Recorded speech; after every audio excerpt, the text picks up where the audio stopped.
Yeah, thought I should show you a little bit how I put this new differential together. This will be an extended build. Usually you only change the ring gear over from the old differential and you put it on the new Quaife unit.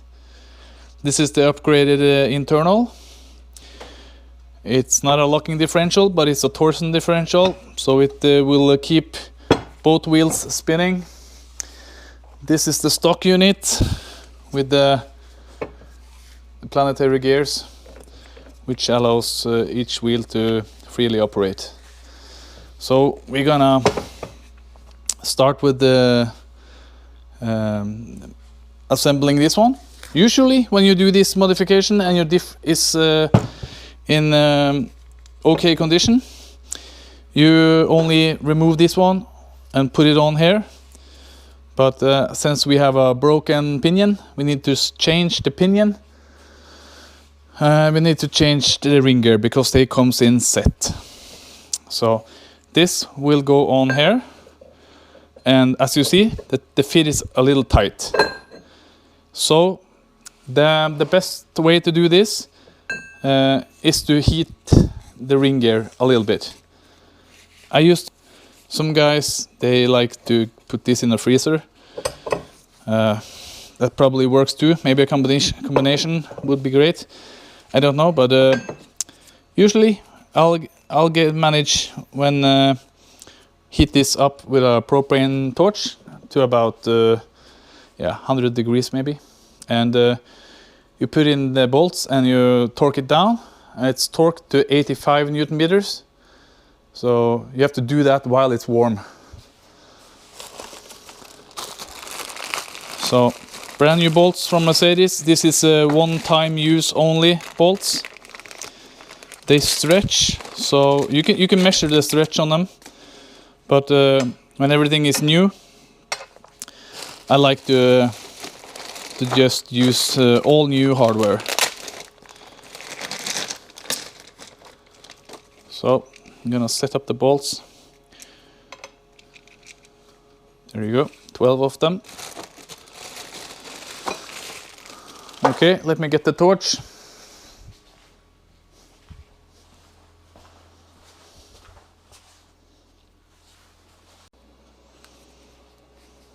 So here we have the torch. I'm gonna start slowly putting some heat into it. You see now it's only 19 degrees. So I'm gonna increase the heat to about 50-60 degrees, and then we'll try to fit it on.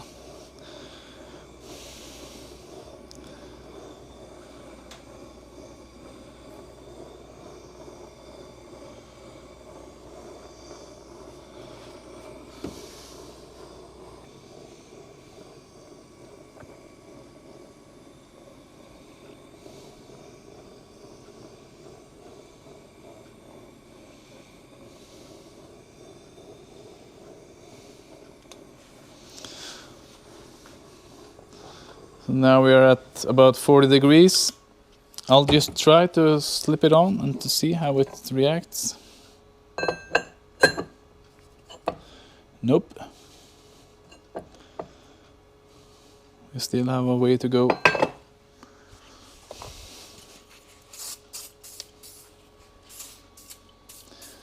Just lube it up with some thin oil, just to make sure that it doesn't get stuck if I need to take it off again.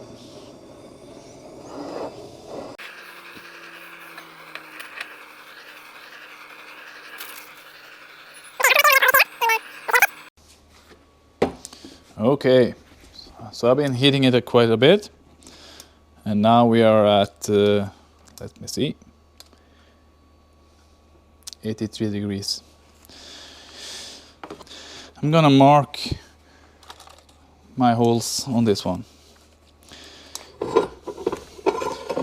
Before I try to fit it, I'm gonna mark a hole. That way I know how to fairly space it up against its counterpart.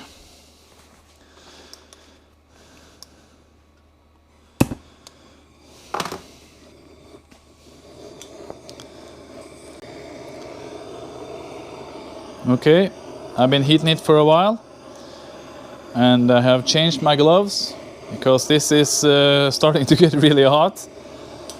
I think it's yeah, 81 degrees.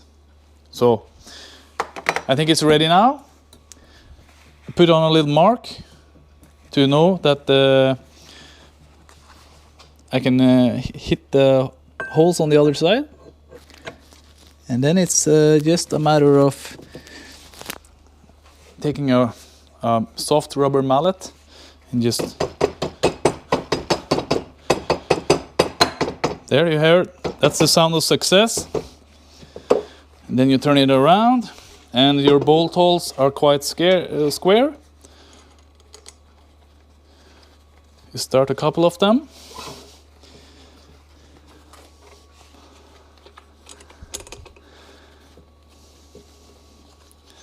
I like to start them with by hand, and then I take the machine and just snug them down, and I'll torque them later. So let's do that.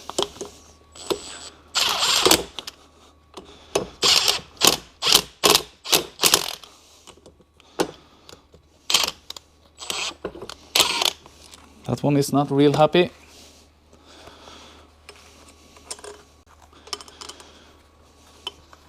Yep, it's the bolt.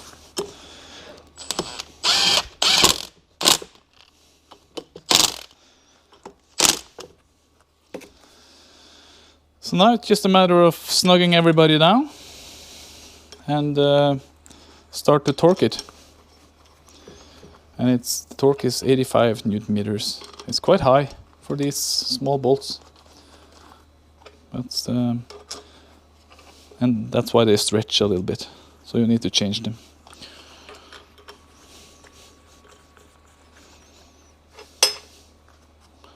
Okay, I'll do that and I'll be back to you. I had to rearrange a little bit. I need the fixture for holding the differential. So what I'm doing now is I'm torquing in a cross pattern. So when I'm done torquing a bolt, I mark it so I don't try it several times. Like so. And I move around in a cross pattern.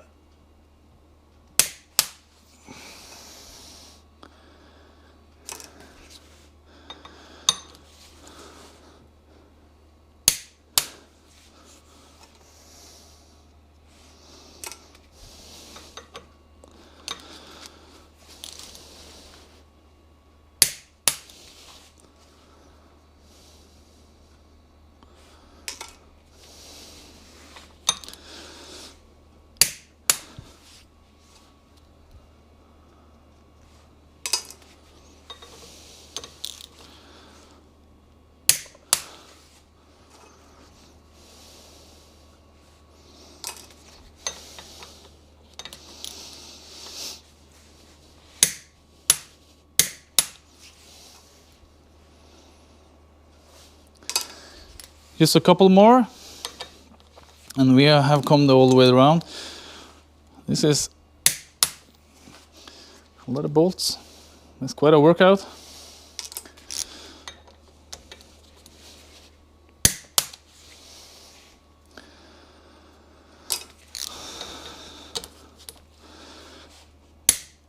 Like so. So now that all the bolts are torqued, and we're gonna let this thing cool down, and then we're gonna press the bearings on it.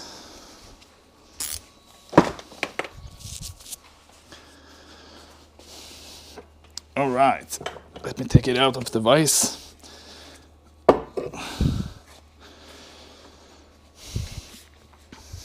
And I'll put you back in your place. So, When it comes to the bearings, you have 2 of them, and they look like so. Just to be sure, you need to open both boxes because they have different thickness. The big differential for the E55 has bearings that are more narrower than the old version. It has this huge one. And just to make it even more complicated, it's different sizing for each side. So you need to make sure you press on the right bearing on the right axle side. So this part goes in the housing and it's spaced out, and you put on the backlash. You can adjust the backlash with different sets of locking clips. You get these in different thicknesses, and that's the way you control the backlash between the pinion and the ring gear. You have to buy those through your dealer. I haven't managed to find them anywhere else. It's just how it is. So now we're gonna put on the small bearing on this end, and the bigger bearing goes on the other side. So I'll give it a little bit of heat, and I will take you over to the press. So I just mounted everything up in the press. I put a little bit of heat in the bearing, and I brought me some adapters. It's apart from the V-band clamp for exhaust system, and it also fits perfectly on the bearing, the inner bearing race. So yeah, let's get it on there, and hopefully it will stay on there for a long time. Just coated it with a thin oil.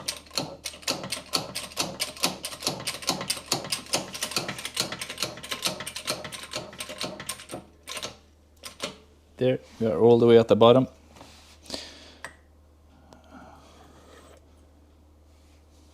And that's how easy it is. So now it's just a matter of time to take the other side as well.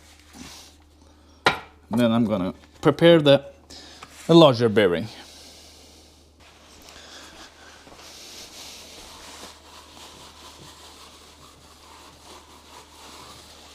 Like so. Put the bearing on,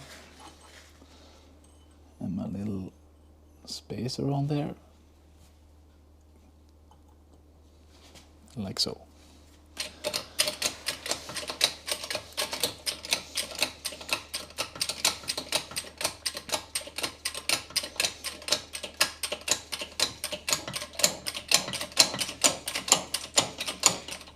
Here you can see how much easier it is when the bearing is a little bit hotter than the other part. This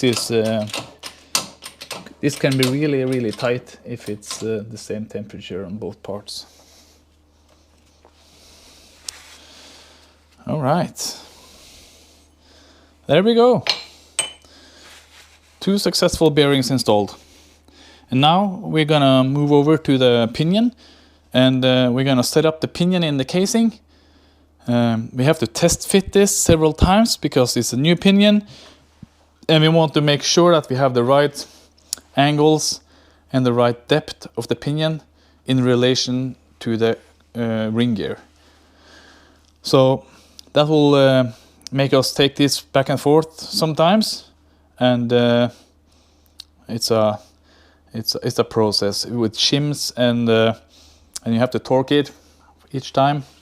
And yeah, I'll show you when you get there. Okay, bye-bye. So, the E55 differential rebuild. What happened since last time is that the casing has been sand blasted and painted. So it's real nice. The same as the rear cover. Fresh and nicely painted. All new bearings are been measured, and this should be a pretty straightforward mounting job.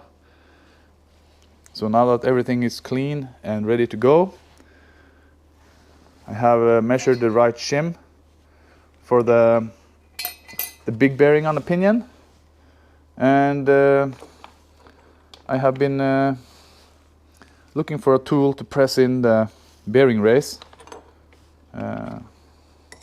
which is like so, and it goes down this way. And to press this in, I'm using as simple as a V-bend, half of a V-bend coupling. It fits perfectly over the edge of it. And then I'm gonna take some 3-inch tube. I'm gonna heat the casing a little bit. I'm gonna cool the bearing race a little bit, and then I'm gonna just press it in. Yeah, so that's where we're at. The bearings are installed on the Quaife unit. Steel blue layout fluid, which is a good thing to have on both parts when you're turning it around the first time, to see how the pinion engage in the ring gear, to see that the pattern of contact is on the right place on the ring gear. That is crucial. If not, we have to take everything out and change the shim thickness on this shim. And you're gonna do the same with the shim on the opposite side. There is also a shim on the other side. As you see on the pinion, it's set up like this, and the shimming is behind the bearing races that goes this way. So these shims, they are depending on each other to set the right depth and the right pressure on the bearing races when you tighten a nut. Yep, so I'll bring you along with the bearing and the bearing installation, and you will see how everything plays out. So here we are at the press. Just coated this with a thin layer of oil. It's not much, but it's a little bit, just to make sure that we have as little friction as possible when pressing on this bearing. Also heat it up. It's over at the propane now, and I heat it up to about 60 degrees Celsius, just to make sure that it will press on just a little bit easier. Here is the bearing.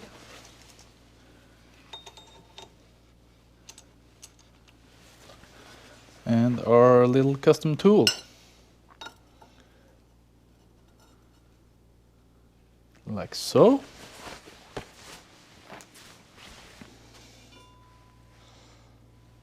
Then we'll use this one to take up some slack. And we will start pressing.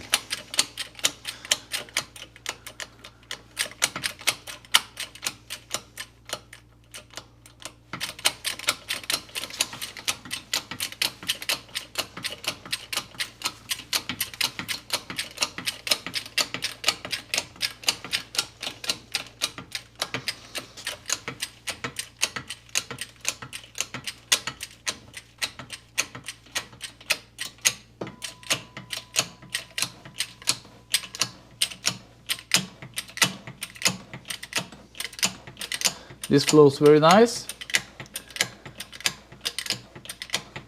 Not much resistance at all.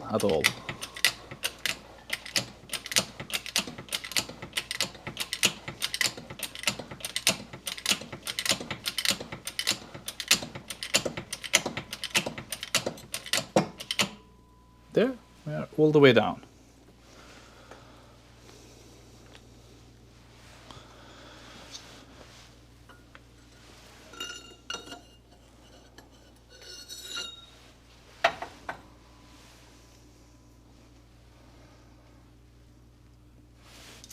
Like a glove. Okay, then I'm gonna bring the housing over here, and we're gonna press in the race for this bearing inside the big housing. So for this race, I made a little contraption made from a 3-inch pipe and a V-band for exhaust clamps. This has the perfect diameter for pressing this bearing in. So it's quite deep inside, so it's nice to have a little bit of a tool to help you out with this operation. Okay, so there is no heat into this because it's a small part. Actually, it would be nice to put it in the freezer. I haven't done so, so we'll try to do it anyway and see how it goes. Just gonna lube it up a little bit with some thin oil.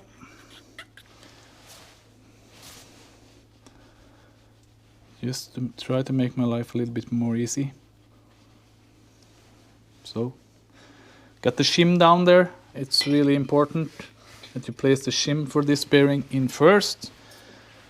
There is no second chance when it comes to this. And I'm gonna place this one on top of the bearing. And we're gonna gently start pushing on this one. And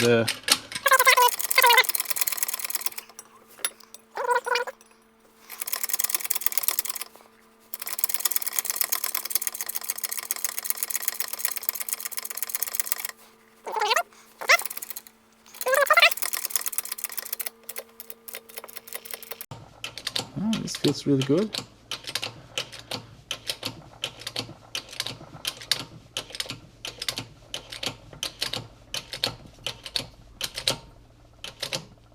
There we are all done, resting at the shim. So now it's just a matter of getting this over to the bench and we will start fitting the pinion. Okay, I'm gonna lube up this one a little bit too. Just like so. And we're gonna press it in. This is the outer pinion bearing.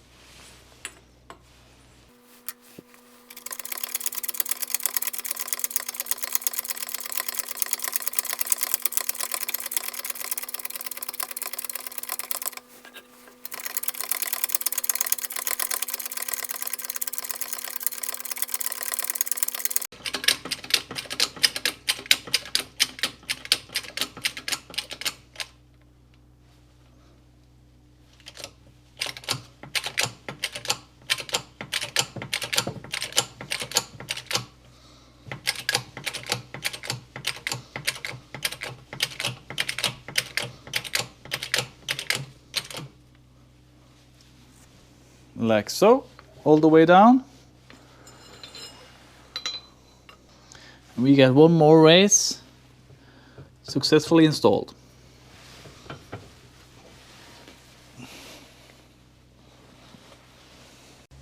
So now we are back at the bench.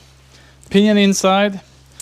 Need to bring the pinion up, put on the bearing, put on the dust seal, and then we need to put on the flange and start torquing it with the nut from this side. This is like one and only chance you got. If you need to pull this apart, you will mess up the dust seal and you will probably mess up the top bearing. So this is why you need to put all the shims in and have measured the shims correctly, hopefully. So this will get real expensive if you need to do it several times.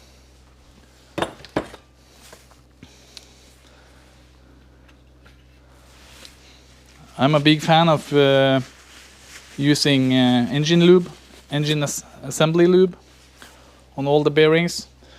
So I will apply a thin coat on the bearing on the inside.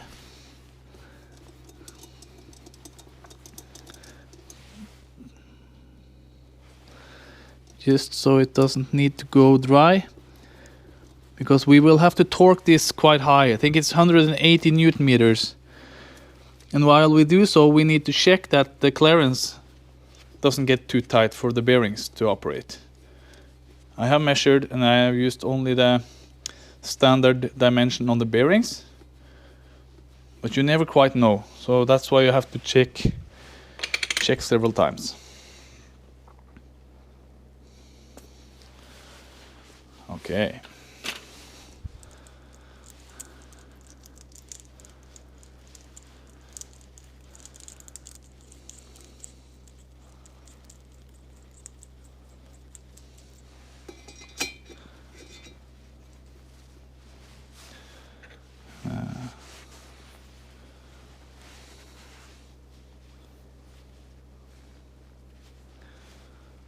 We'll put on the dust cap.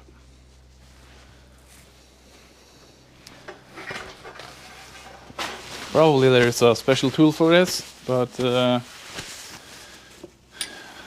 I use my rubber mallet. Take it a little bit carefully.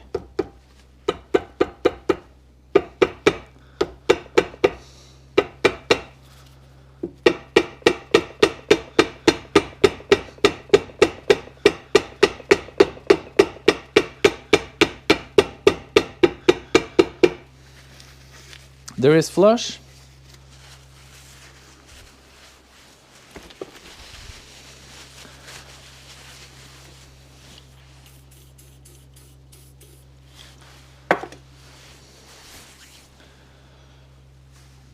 And then I'm gonna have my nut ready, and we are gonna try to put this one together.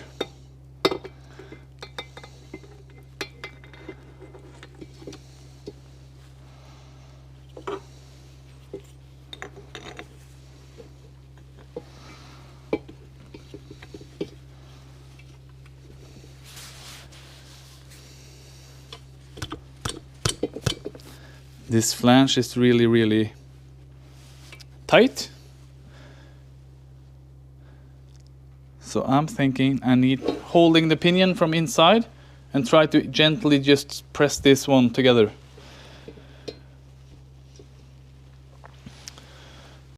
So back from the press, it was real hard for me to get this filmed because it took both my hands, and what I did, I turned this upside down and press the pinion towards this flange.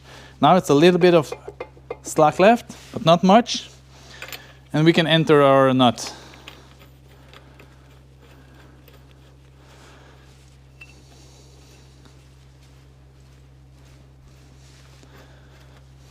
And I usually torque this down real easy, and I'll feel it out. If it starts to get really soft, it's not good.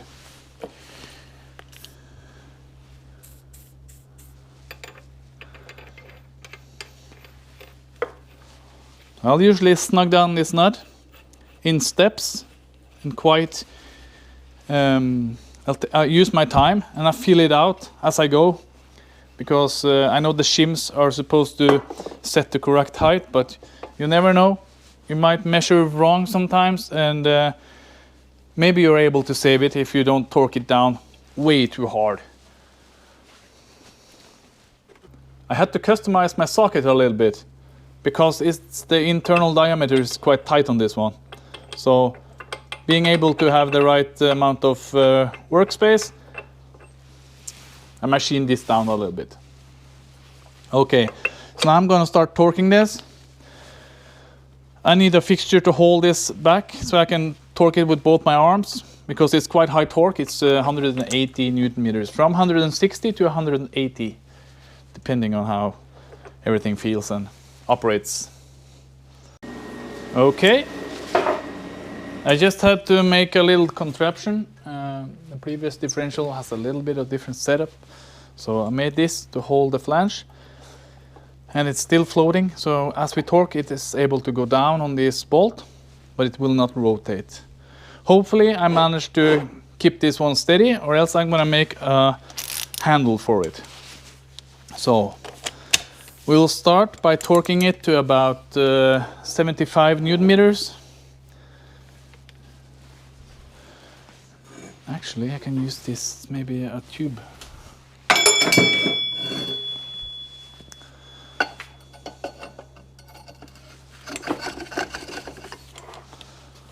Okay, 75 Newton meters. I'm feeling it going down. There we go, 75. And then I'm gonna take this bolt out and I'm gonna rotate it just to feel it out, just to feel how everything is. My bench is a mess, too many projects going on at the same time. So after torquing it to 75 Newton meters, this is tight, there is no more slack in it, but it rotates real easy. So we will increase. We will work our way up to about 160, 180 Newton meters of torque.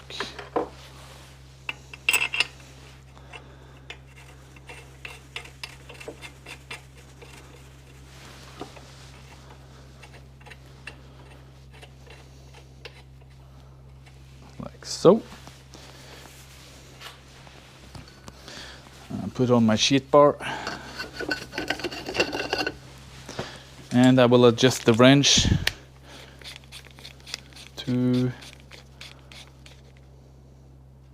120 Newton meters.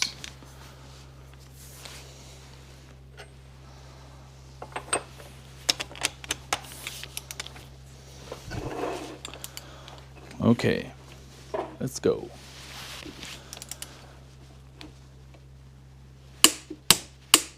There we are, 120.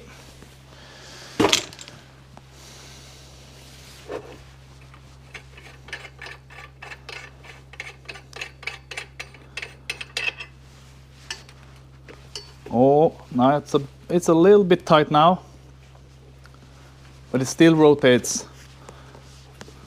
You know what? I'm gonna leave it there. It's nice and tight, and I think this is a good place for it to operate. No more torque for this one.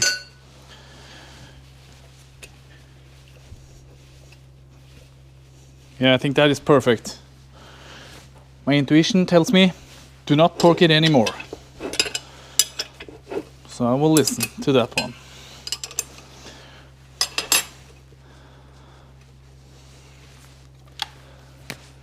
I will just make a little mark.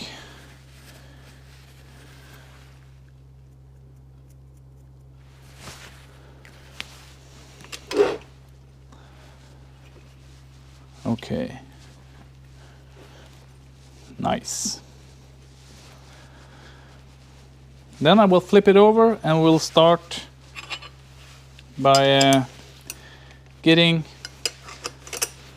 the ring gear and the differential inside the housing and start spacing up the outer bearings with the circlips. So, got all my shims out. This one I took out, it was a little bit too tight for my likings. It's 415. Maybe you can see it. Let me see. This shim I took out, it's 415. It's a little bit too tight, I think, for my like. And I got all my shims on the table. And this one is 405. So I'll try that. And then we'll see how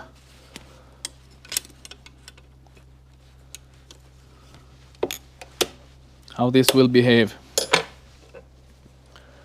with a little thinner shim inside there.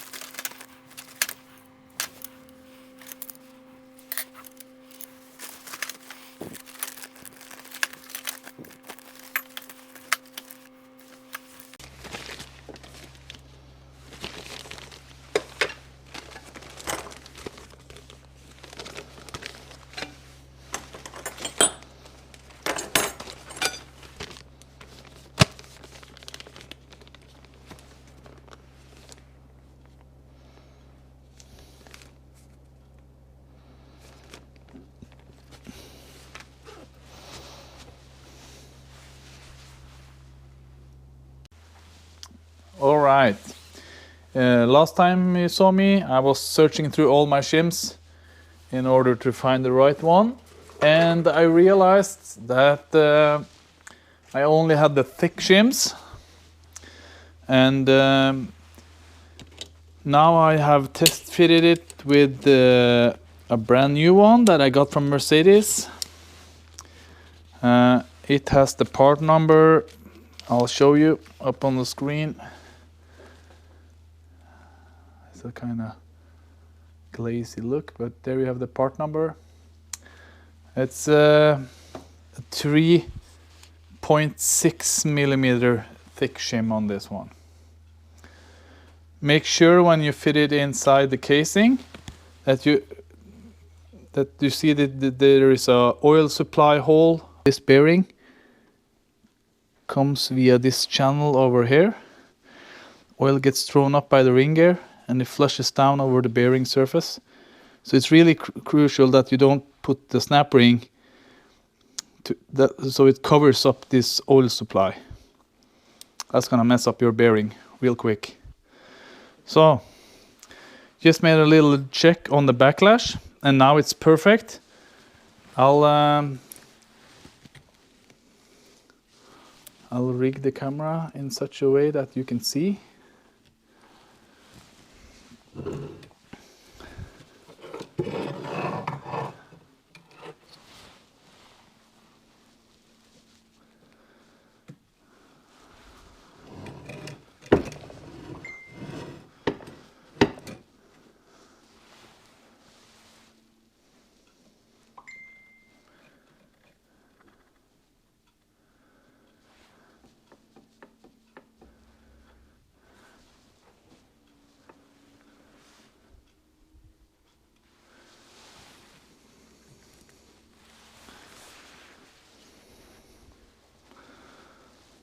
So the manual says to keep the backlash between 1/10 and 1/13 of a millimeter. 0.10 to 0.13. This was 0.05, which is a bit too tight, and there was no mechanical sound like this. So it was way too tight for my likings. And when you drive the car and you use it, this one will get up the temperature and you will get even tighter clearances. So it's really important that you have enough clearance on this gear. You don't want it to lock up. So let's see. I'll set my gauge at 0, and so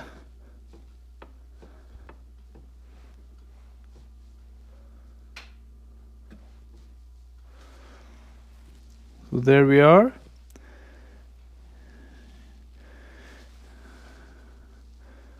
Lighting in here is quite awful for filming, but you can see the 0 and the offset is it's about 1/10 exactly. So it's absolutely perfect. Everything is new in here. All the bearings is new. The gears are new. So there will be some time for it to mesh together perfectly, and maybe you get a little bit more clearance when that process is over. But to start with, this is perfect. It's tight, but it's not too tight. So now I'm gonna put in the seals for the axles.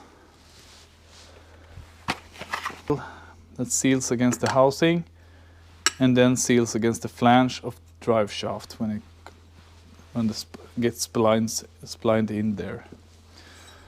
So I'll just slightly grease this up.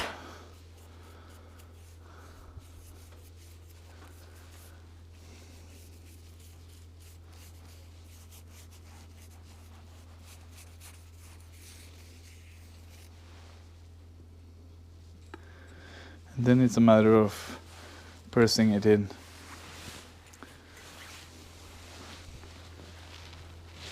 Oh, I'm gonna use some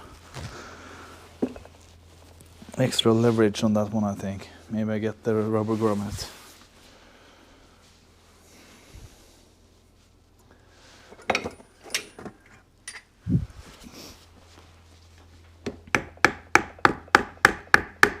It doesn't take much at all, but you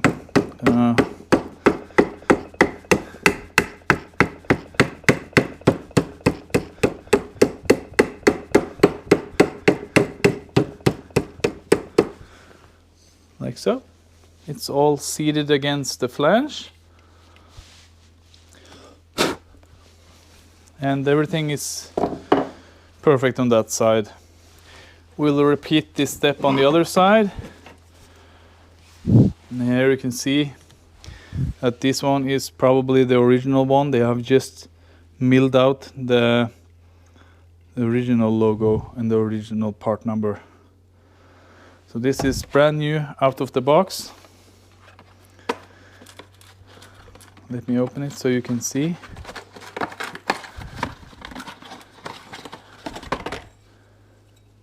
They have done the same thing. Part number for Mercedes is milled off, and the other numbers are still here.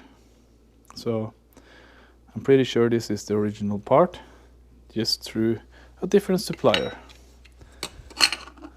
So I'll turn it around and we'll put this in place, and the diff is actually then ready for the customer to pick up.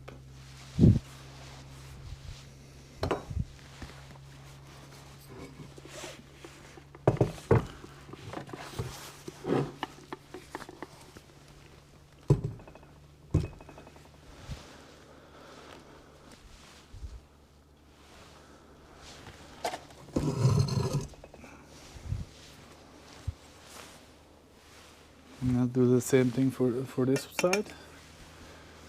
Slight coat of grease on the rubber parts.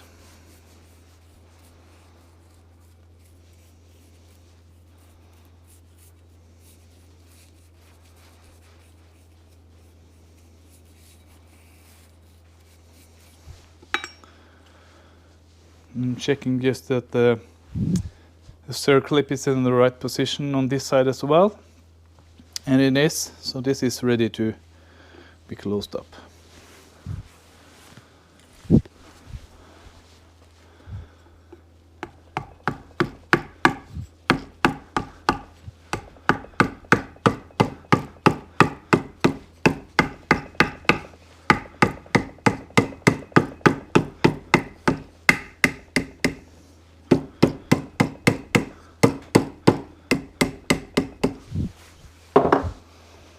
Okay, everything is flush and fine, and I'm gonna turn it around, add some adhesive gasket, and mount the rear cover for this one.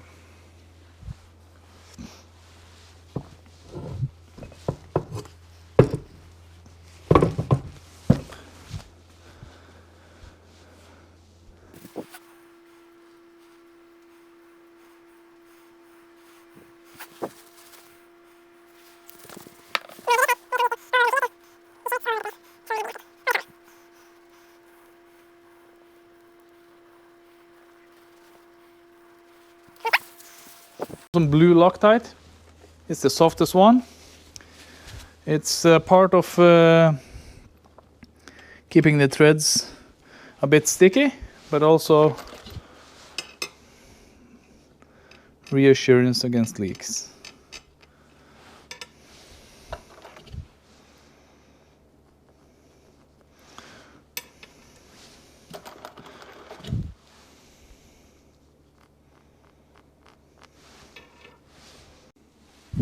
Okay, so I had to bring my bolts over to the lathe. They were a little bit too long, so just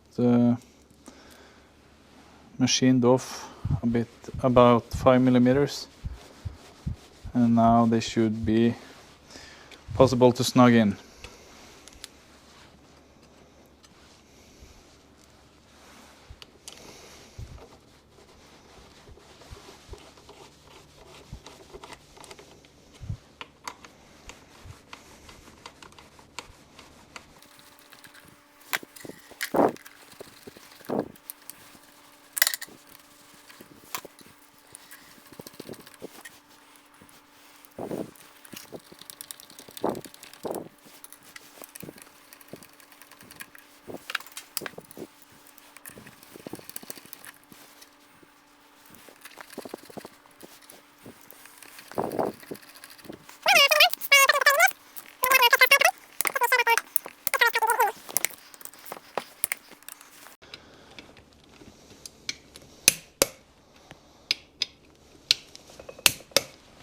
Okay, like so.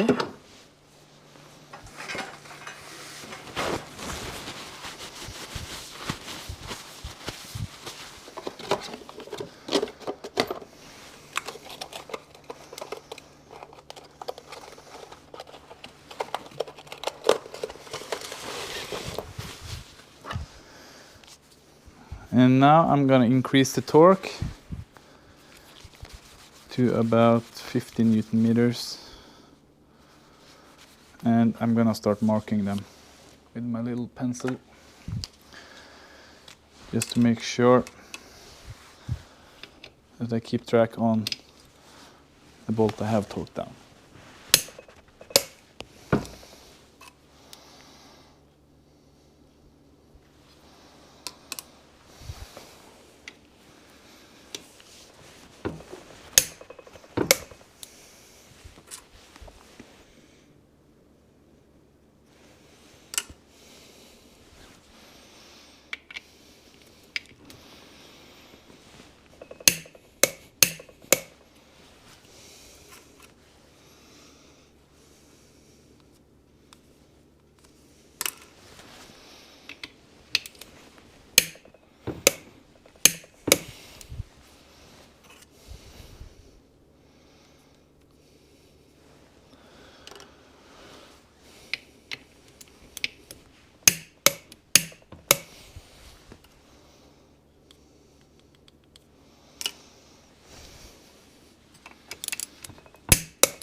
And the last one.